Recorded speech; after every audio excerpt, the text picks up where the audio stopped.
Hello, good day. So today we will continue our discussion. So our topic is about sizing of footing. So basically meron tayong tatlong primary limit states sa pag-size ng footing. The first one is the bearing failure. Okay, the second one is excessive settlement.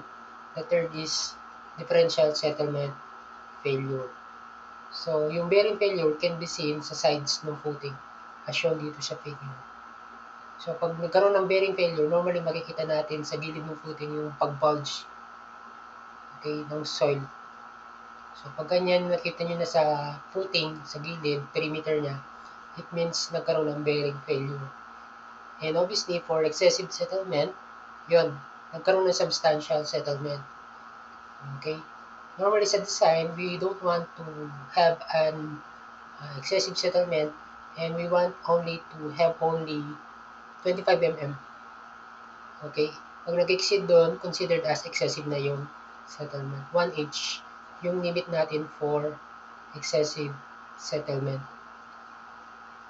Now, to control this, we all know that the allowable bearing capacity of the soil is equal to the ultimate bearing capacity divided by factor of safety. The factor of safety normally ranges from 2.5 to 3.0.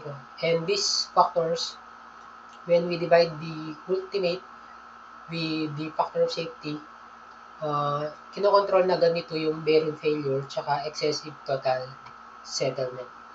Okay? May mga geotechnical engineer dun sa report nila, gamit nila is 2.5 pero mostly 3.0 because mas safe pa rin yung obviously yung 3.0. As shown, the typical recommended approximate bearing capacity of different type of soil taken from the book of McCormack and Nelson.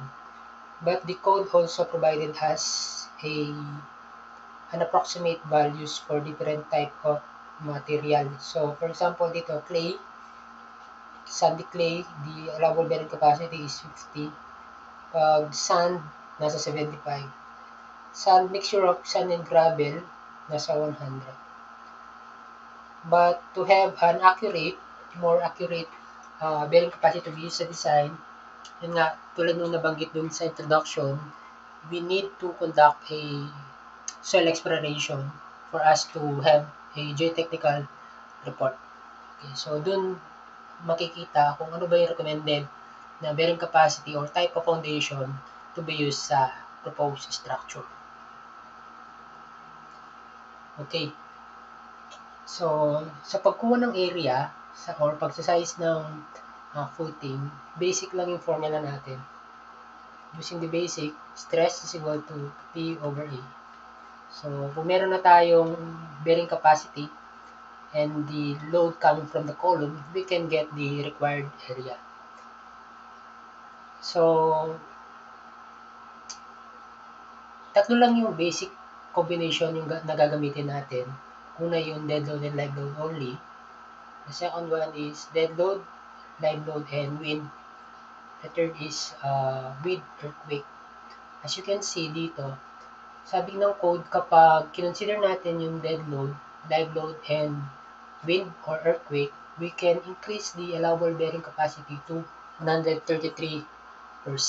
Pero kapag dead load and live load lang, no increase to be used. Okay? Mababasa yan sa code. Actually, marami to. Marami tong load combination na to. Pero for the sake of discussion natin, for our subject, tatlo lang yung i-consider natin para hindi tayo magtagal. Maraming pagkasama yan. Yung 0.6 dead load plus 0.6 wind load. Ganun din sa earthquake. Okay? And again, mababasa rin yung parts dun sa code na we are allowed to increase the bearing capacity with 33%.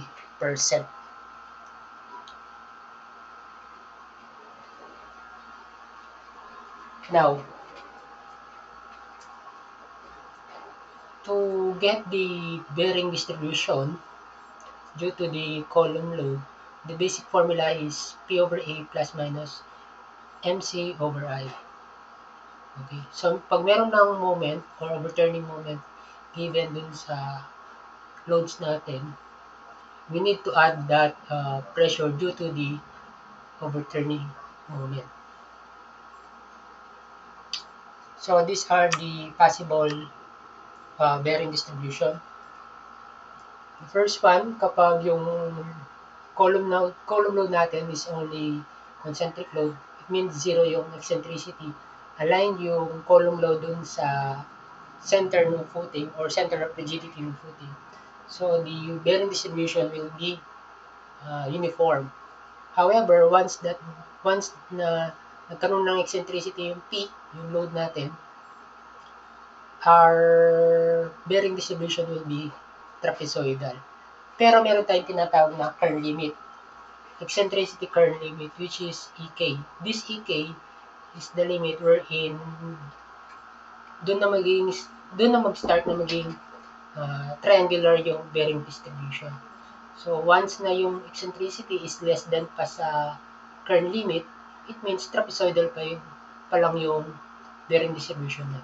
But once that this E,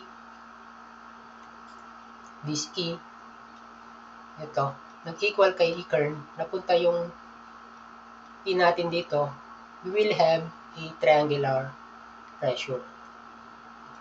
I think familiar na kayo dito from your previous subject. Next, once na yung actual eccentricity from the center of resistance nitong footing slab, exceeded to the Kern limit, magiging triangular na yung pressure natin. Pero, wala tayong tension o tensile stress dito sa may base ng footing. Since yung soil is hindi naman nagre-resist ng nakapatong lang yan nakapatong lang sa yung footing slab, nakapatong lang sa soil. So, walang resistance ng tension. Okay. This bearing distribution will be tackled sa future example problem natin pag umabot tayo doon. Pero for now, hanggang dito lang. Okay?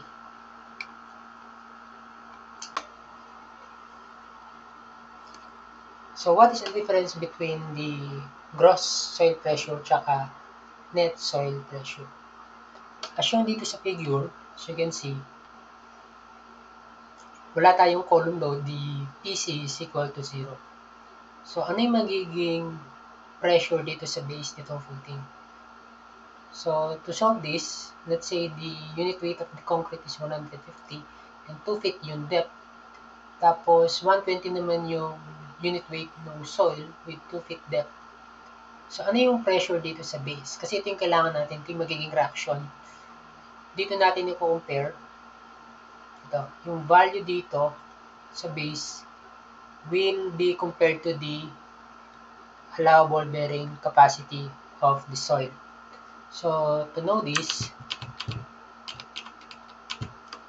ano ba yung nakapatong dito sa base?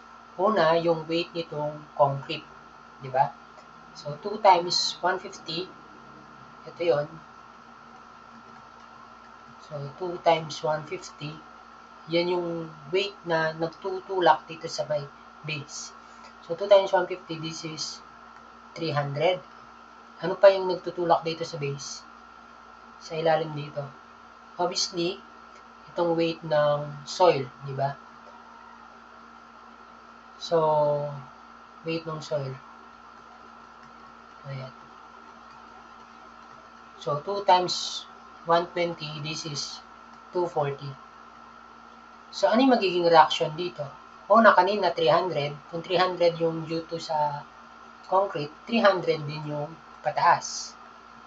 Diba? So, ito 300 due to the footing slab. So, 300. Next, 240 due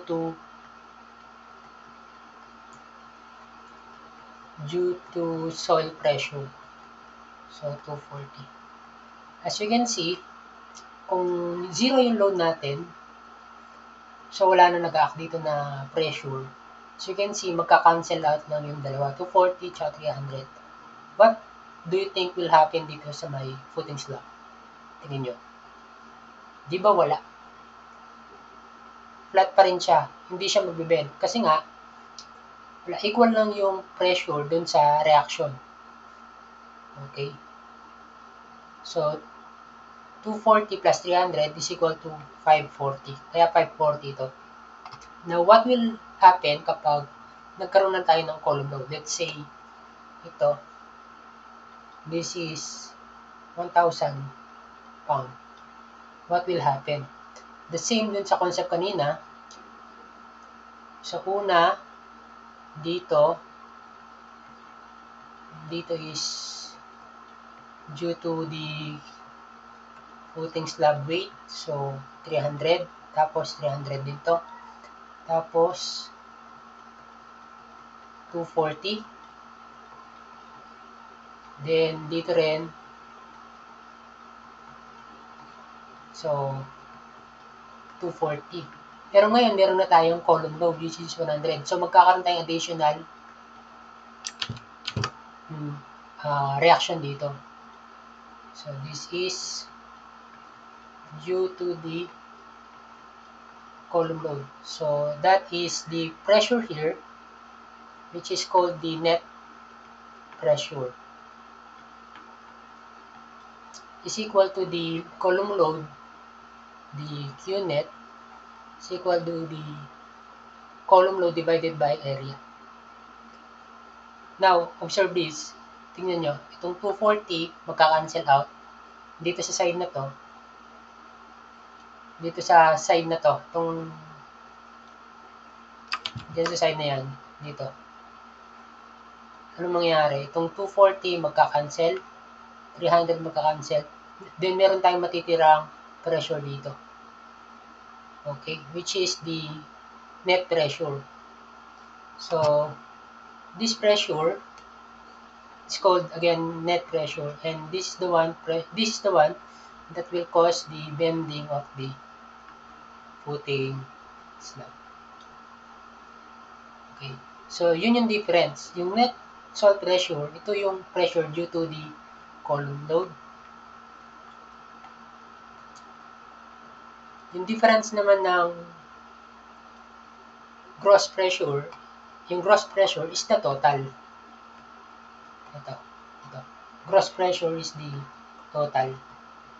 So, again, Q gross is the pressure due to the footing plus soil plus Q net or the Q column. Okay.